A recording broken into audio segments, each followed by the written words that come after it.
आज से कुछ दिन पहले की बात है कि मैं अपने कुछ दैनिक कामों को कर रहा था कि अचानक से मुझे ऐसा लगा कि कहीं कुछ अजीब सा कुछ होने वाला है, शायद एक्सीडेंट होने वाला है। मैं परेशान होने लगा कि ऐसे संकेत मुझे क्यों आ रहे हैं। हे ईश्वर, हे माता रानी, सबकी रक्षा करना, मैं ऐसा मन ही मन प्रार्थना करने लगा। अचानक से कामाख्या मसानी दरबार के जो महंत है जय सिसोदिया, वो किसी काम से बाहर निकले तो उन्होंने मुझे अचानक से आवाज़ दी और बाहर बुलाया कि ज़रा बाहर आओ, देखो कितनी भीड़ लगी है उस रास्ते के ऊपर। मेरा दिल बैठ सा गया कि ये क्या हो रहा है, क्या किसी अनहोनी के होने का संकेत तो नहीं मुझे मिल रहा था, क्योंकि रास्ते के ऊपर काफ़ी भीड़ दिखाई दे रही थी। मैंने क्या जाके पता करो कुछ क्या हुआ है वहाँ पे। तो उधर ही से एक व्यक्ति आ रहा था साइकिल से, तो उन्होंने उससे पूछा कि क्यों भाई, वहाँ क्या हो गया है, इतनी भीड़ क्यों लगी है। तो उन्होंने कहा कि यह आपके मोहल्ले का ही जो एक बच्चा है उसका एक्सीडेंट हो गया है ट्रक से। मेरा दिल बैठ सा गया।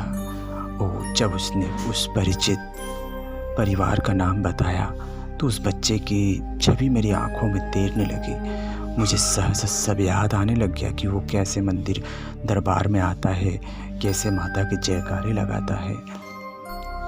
ओ, मेरी आंखों में आंसू थे जब लोगों से उस घटनाक्रम के विषय में सुना। तो मैं आके माँ के दरबार में आके बैठ गया और सहसा प्रार्थना करने लगा कि हे माँ, जो भी हो, मुझे तो अभी कुछ स्पष्ट पता नहीं है, परंतु यदि कुछ ऐसा घटित हुआ हो जो लोगों के मुंह से मैं जो सुन रहा हूँ, तो माँ आप कृपा करके रक्षा करे, सिर्फ रक्षा करे, रक्षा करे। कुछ ही देर में उसके परिवार के दूसरे सदस्य महिलाएं भी रोती बिलखती हुई माँ के दरबार में प्रवेश करी। उन्होंने कहा कि बच्चे का ऐसा हो गया है, आपको पता चला होगा। मैंने कहा हाँ, मुझे पता चल गया हैगा, मैं माँ से प्रार्थना कर रहा हूँ। उन्होंने क्या प्रार्थना करे कि सब कुछ ठीक हो, किसी प्रकार का कुछ बुरा ना हो। मैंने जब वहाँ पे देखा तो अपने आंकड़ों के अंदर मुझे कुछ अजीब गलत संकेत मिलने लगे। मैंने कहा नहीं माता रानी, आप असंभव को भी संभव कर सकती हैं। आप दयालु हैं, कृपालु हैं, आप समय की धारा को मोड़ सकती हैं, आप जीवन दायिनी हैं, असंभव को संभव आप कर सकती हो माँ। उन्हीं के परिवार की एक महिला को हमने कुछ विधि करने के लिए भेजा कि जाओ तत्कालीन विधि करो तुम, क्योंकि हमें कुछ रमल के अंदर संकेत मिल रहे थे, बाण कुछ अशुभ संकेत प्रकट कर रहे थे माता रानी के। फिर उसके बाद कुछ ही देर में कुछ शुभ संकेतों का आगमन होने लग गया। माँ से आज्ञा लेकर हमने कुछ विधियाँ उनके घर की महिलाओं को बताई कि आप ये विधि करें। माँ वचन दे रही हैं, इस बाण के माध्यम से, इस अन्न के माध्यम से माता रानी वचन दे रही हैं कि बच्चे को कुछ नहीं होगा, वह सही सलामत वापस आएगा, खेलता कूदता नाचता इस दरबार में। जाओ जाके ये विधि कर लो। संकट तो है पर संकट टल जाएगा, घबराओ मत।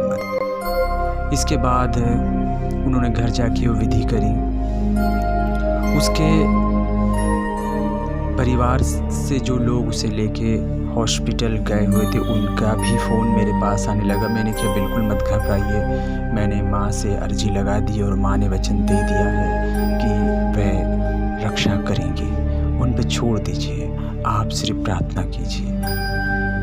क्योंकि बच्चे वो महज 3-4 साल का बच्चा था और स्कूटी में चाबी लगी हुई थी और उसके जो रिलेटिव के साथ वो बैठा हुआ था आगे की तरफ, और अचानक से उसने स्कूटी को रेस दे दी तो गाड़ी जाके सीधी ट्रक में भरा गई। और ट्रक जा ही रहा था, गतिमान ट्रक था। सहसा वो व्यक्ति तो बाहर फेंका गया और कुछ थोड़ी सी टायर की रगड़ उस बच्चे के जांघों को लगी, जिससे उसके शरीर का मांस लटकने लग गया।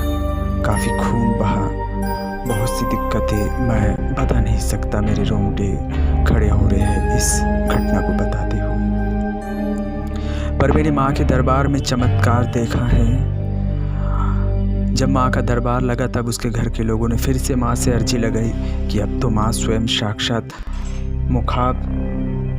बैठी हुई हैं, मुखाग्र हैं। तब माँ ने कहा घबराने की कोई ज़रूरत नहीं है, तुम्हारा बच्चा ठीक होके वापस सकुशल हंसते हुए, गाते हुए, नाचते हुए ही मेरे दरबार में आएगा। एक बार तुमने जन्म दिया है, पर अब मैं उसे जन्म दे रही हूँ। एक बार तुमने जन्म दिया है, पर अब मैं जन्म खुद दे रही हूँ, एक नई ज़िंदगी दे रही हूँ। आज से बच्चा मेरा है, तुम्हारा नहीं है, तुम सिर्फ उसे पालोगे।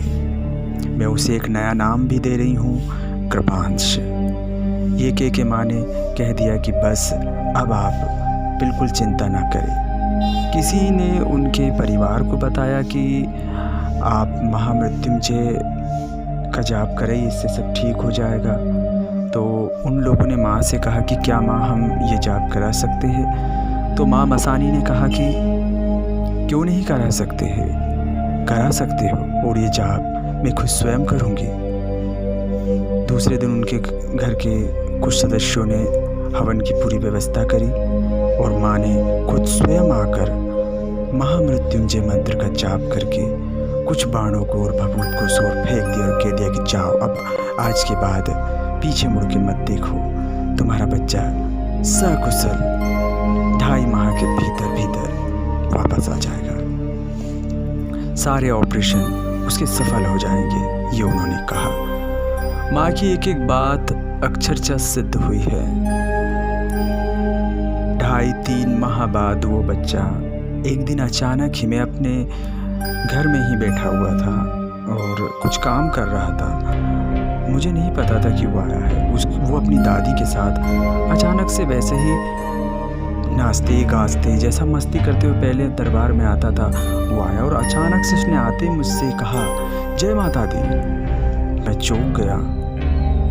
मैंने जब देखा, मैं उसे 3 महीने बाद देख रहा था तो पहचान नहीं पाया। मैंने कहा कि अरे, उसकी दादी ने कहा ये ठीक हो गया हैगा। माँ ने बहुत बड़ा उपकार किया हम पे। मैंने कहा कोई बात नहीं, माँ का दरबार अब लगने वाला है, थोड़ी देर बैठिए। माँ का दरबार लगा। जैसे ही माँ यहाँ आए, बैठ उस चौकी पे, माँ ने बच्चे को देखते ही अपनी गोद में उठा लिया और उसे दुलार करने लग गई। ये देख के वो, उसकी दादी की आंखों में आंसू आने लग गया और माँ उसे ऐसे दुलार कर रही थी जैसे उनका बच्चा 3 महीने बाद उनसे मिला हो। और माँ ने फिर उसकी दादी को कहा, लो अब मैं ये तुम्हें दे रही हूँ, तुम्हें सिर्फ इसे पालना है। आज से इसकी माँ, पिता, सब कुछ मैं हूँ और मैं इसे एक नाम भी दे रही हूँ, कृपांश। ये मेरी कृपा का ही एक अंश है और इसकी अब चिंता करने की तुम्हें कोई ज़रूरत नहीं है। इसके ऊपर का आया हुआ जो संकट था वो टल गया है, अब ये पारस के समान हो गया है। जाओ, निर्भय होके इसका पालन पोषण करो। उस दिन का दिन है और आज का दिन। वो बालक जब भी माँ के दरबार के सामने से निकलता है तो अटखेलियाँ करता हुआ निकलता है। ये देख के मेरे मन को बहुत प्रसन्नता होती है कि देखो, माँ का चमत्कार तो साक्षात दिख रहा है। देवी शक्तियाँ चमत्कार दिखाती हैं, बस इंसान ही समझ नहीं पाता हैगा। जय माता दी भक्तों।